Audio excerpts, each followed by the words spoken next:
this shaped.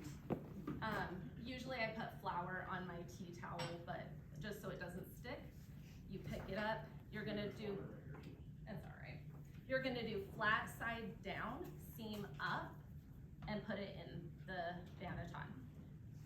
Some people would, this one is like, I don't know, it's the tightest one I've ever had, but sometimes they kind of spread out again. Some people will, what they call stitch the seam. So they'll take pieces and go like that. Usually I let it sit here for like 20 minutes before I do it again.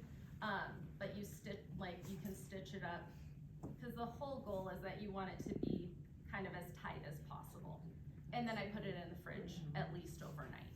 So that one's a cold proof. You're gonna bake this from cold.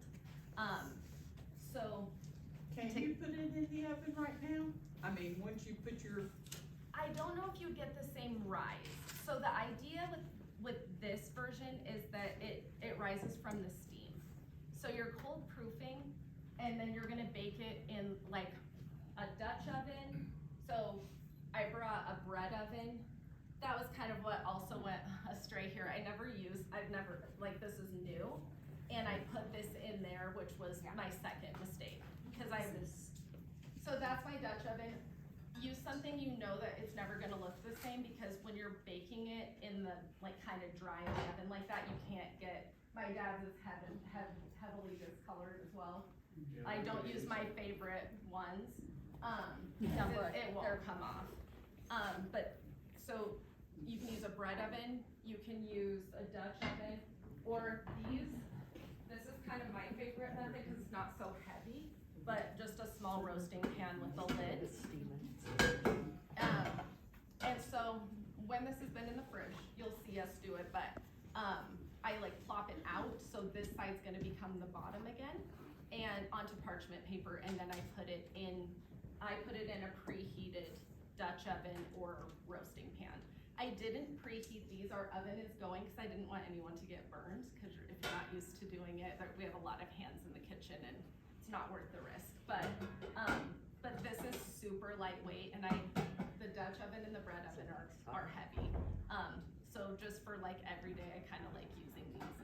If you do your scoring when they're on the parchment before you put it in? Yes, out of the fridge.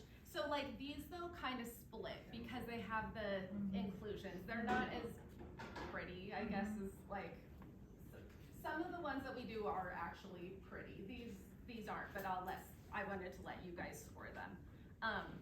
But when you're doing the cold bake, you want steam. So if you don't have anything with a lid, you can put it on like a baking sheet, but you'll want to put like a casserole dish of water or something underneath, because it needs the steam to rise from cold.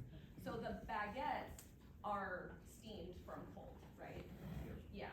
So the baguettes he's putting in the fridge, he lets them hang out for a couple of days, and then do you just put a casserole dish of steam? Or do you not steam them at all? Okay, well, it all works then, it's fine. What do I know? You walk in and say, hey. I was just going to tell you. I know, I do my business. All right, we'll get you set up here. And this one, I have another razor blade if somebody wants to do it. Or my sister made some paint for us, so you can like, Those good cookies. as creative as you want. Those are named You're still after gonna me. store it all. Did you ever know Mr. So we're gonna store it, and then you can use it whatever you want. And then we'll throw it in the oven.